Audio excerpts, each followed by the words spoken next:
সাহায্যের প্রয়োজন আছে, সংশয় আছে? গীতায় যেখানে ভগবান বলে দিয়েছেন এই পথে তুমি চলো, আর কোনো কারো কাছে যাওয়ার প্রয়োজন আছে? তুমি এইভাবে চলো, এই প্রক্রিয়ায় তোমার জীবনকে পরিচালনা করো। যেখানে ভগবান হাত ধরে আমাদেরকে রাস্তা দেখিয়ে দিচ্ছেন, দুর্ভাগ্য আমরা গীতা পড়ি না। আমি চ্যালেঞ্জ করে বলতে পারি, কেউ যদি সংস্কৃত না পড়েও গীতার কেবল বাংলা অনুবাদটা, সমগ্র গীতার অর্থাৎ 700 শ্লোকের বাংলা অনুবাদও যদি কেউ পড়ে, সে কৃষ্ণ ব্যতীত আর কারো চরণে, অর্থাৎ কৃষ্ণ যে পরমেশ্বর ভগবান, এটা ব্যতীত আর কাউকে, অর্থাৎ নকল ভগবানকে নিজের আসনে, অর্থাৎ তার ঘরের আসনে বসাবে না। কারণ কি? আমরা পড়ি না।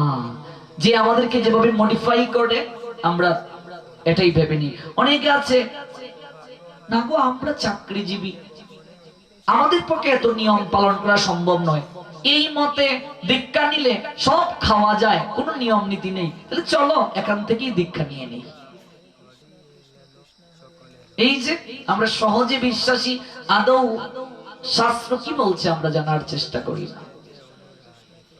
আপনি জাগতিক কোনো কিছু পেতে গেলেও আপনাকে পরিশ্রম করতে হয়। আপনি ব্যবসায়ী, ঘুম থেকে উঠে ঠান্ডার মাঝে গিয়েও আপনি দোকানটা খুলেন, রাত 12টায় আসেন হিসাবের খাতা মিলিয়ে। আপনি পরিশ্রম না করলে ব্যবসায় লাভবান হতে পারবেন না। জাগতিক ক্ষেত্রে পরিশ্রম ব্যতীত যদি লাভবান হওয়া না যায়, আর পারমার্থিক ক্ষেত্রে বিনা পরিশ্রমে এত সহজে ভগবানের কৃপা পেয়ে যাবেন, ভেবে দেখুন। তার মানে কি আপনাকে ঠকানো হচ্ছে না? স্বয়ং বিচার করে সিদ্ধান্ত নিন। জাগতিক বলুন, পারমার্থিক বলুন, কোন ক্ষেত্রেই পরিশ্রম ব্যতীত, নিয়ম নীতি পালন ব্যতীত পরমার্থ সাধন করা সম্ভব নয়। সাধনার প্রয়োজন আছে। কাজেই এই বিষয়গুলো অত্যন্ত গুরুত্বপূর্ণ। দীক্ষাটা মনুষ্য জীবনের অত্যন্ত গুরুত্বপূর্ণ। দীক্ষা মানেই হচ্ছে দক্ষতা অর্জন করা। দীক্ষার আগেও আমি যে রাহুল ছিলাম, দীক্ষার পরেও যদি আমি সেই রাহুল কৃষ্ণ থাকি, তাহলে তো কোনো মানে নেই। দীক্ষার আগেও সিগারেট খেতাম, দীক্ষার পরেও সিগারেট খাই, পরিবর্তনটা কি হলো? দীক্ষা মানে কি কানে একটা ফু দিল, হাতের জল শুদ্ধ হয়ে গেল? না বাবা, দীক্ষা মানে হচ্ছে তোমাকে সংশোধন করা, তোমাকে পূর্ব অবস্থা থেকে উন্নত অবস্থায় নিয়ে যাওয়া। আর যিনি দীক্ষা দিয়ে তোমাকে উন্নত অবস্থায় না নিয়ে যান, আপনার খবর রাখেন না, আপনাকে একটা কানে ফু দিয়েই আর খবর রাখেননি, শাস্ত্র বলছেন তিনি হচ্ছেন অধম গুরু। গুরুদেব 3 প্রকার, উত্তম, মধ্যম, অধম। এগুলো অনেক বিষয় আছে, হরিভক্তি বিলাস গ্রন্থে সমস্ত কিছু আছে, এগুলো আমরা জেনে নেব। তো বলছিলাম যে প্রসঙ্গে, কৃষ্ণ যে পরম ভগবান, পরমেশ্বর ভগবান, ব্রহ্মার হৃদয় মাঝেও সংশয় জেগে গেল যে তুমি ভগবান কিনা, একটু তোমাকে পরীক্ষা করা দরকার। তো কি পরীক্ষা করব? ভগবান যিনি, তিনি অন্তর্যামী হবেন, তাকে হৃদয়ের কথা বলতে হয় না, তিনি আপনা থেকেই বুঝে যাবেন। মনে রাখতে হবে, অনেক সাধক, অনেক ভক্ত ভগবানের আরাধনা করার কারণে, আরাধনা কিংবা সাধনার কারণে ভগবত কিছু গুণাবলী, কিছু শক্তি তার মাঝে আপনা থেকে এসে যায়। অনেক সাধকও আছেন অন্তরের কথা আপনার বলতে পারেন, কিন্তু তিনি যে ভগবান হবেন তা নয়, এই ভুলটা করবেন না। সাধনা করলে আপনা থেকে একটা পাওয়ার এসে যায়, ভক্ত একটা শক্তি পেয়ে যায়। সাধনা যখন আপনি করবেন, আপনা থেকেই ভগবানের একটা শক্তি এসে যাবে, এবং সেই শক্তিটা কথাবার্তায়, আচরণে প্রকাশ পাবে, চাল চলনে প্রকাশ পাবে, কিন্তু তিনি ভগবান নন। তো ব্রহ্মা বলছেন, ভগবান যিনি, তিনি তো অন্তর্যামী হবেন, ভাবগ্রাহী হবেন, তাহলে তুমি ভগবান কিনা একটু তোমাকে পরীক্ষা করে দেখা যাক। আরে ভগবান যদি কৃষ্ণ হন, তাহলে তিনি কেন গরু চড়াবেন মাঠে? তিনি কেন সকাদের উচ্ছিষ্ট গ্রহণ করবেন? সকালের উচ্ছিষ্ট গ্রহণ করবে কেন ভগবান?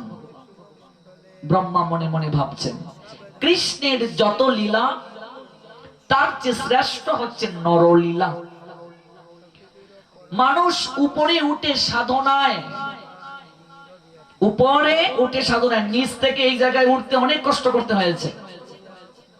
উপরে উঠে সাধনায়, এটা হচ্ছে মানবতার বা মানবত্ব সফল, উপর নিচ থেকে উপরে উঠা।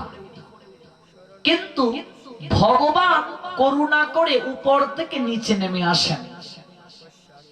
কি চমৎকার কথা! মানুষ উপরে উঠে সাধনায়, আর ভগবান নেমে আসেন করুণায়। ভগবানের ভগবত্তার সার্থকতা তখন যখন ভগবান উপর থেকে নিচে নেমে আসেন করুণা করে, আর মানবের সার্থকতা তখন যখন সে নিচ থেকে সাধনার মাধ্যমে উপরে উঠে।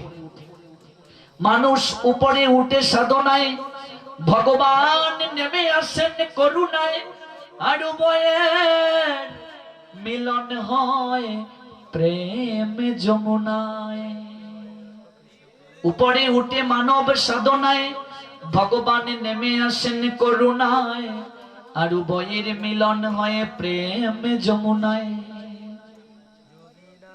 ভগবানের ভগবত্তার সার্থকতা তখন যিনি করুণা করে উপর থেকে নিচে নেমে আসবেন। দেখুন গৌর হরি আমার চৈতন্য মহাপ্রভু ভগবান হয়ে সাধারণ মানবের মতো ধুলায় পড়ে, সাধারণ মানবের সঙ্গে ধুলায় পড়ে গড়াগড়ি দিচ্ছেন, গড়াগড়ি করছেন, গলাগলি করছেন ভগবান হয়ে। এটা তার ভগবত্তার সার্থকতা। কৃষ্ণ, যার নাম শুনলে, কৃষ্ণ নামটা শোনার সঙ্গে সঙ্গে আসুরিক প্রবৃত্তি সম্পন্ন যারা, তাদের আসুরিক প্রবৃত্তি তখন আর কার্যকরী থাকে না। সেটা কিছুটা সময়ের জন্য হোক, আর একেবারেও অনেক সময় আসুরিক প্রবৃত্তি নষ্ট হয়ে যায়। এই যে কৃষ্ণ কথা শুনছেন, এই মুহূর্তে কারো কি অন্তত কিছুটা সময়ের জন্য কি সংসারের কথা মনে পড়ছে, অন্য কোনো চিন্তা মনে পড়ছে, টেনশন হচ্ছে? না, এটা শক্তি। কিন্তু এটা ধরে রাখতে আমরা পারি না, এই জায়গা থেকে গেলেই আবার আক্রমণ করে। তো কৃষ্ণ নামটা শোনার সঙ্গে সঙ্গেই আমাদের এই অবস্থা হয়। যার নাম শুনলে মহাকাল পর্যন্ত দ্রুত গতিতে পলায়ন করে। আর সেই ভগবান কৃষ্ণকে বৃন্দাবনের সখারা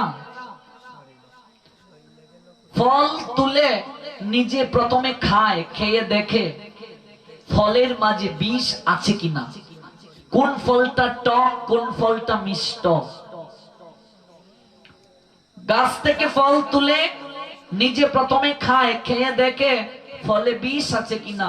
ওরে, ফলে যদি বিষ থাকে আমরাই প্রথমে খেয়ে মরব রে। এই বিষ ফল যদি আমাদের কানাই খায়, কানাই তো মরে যাবে।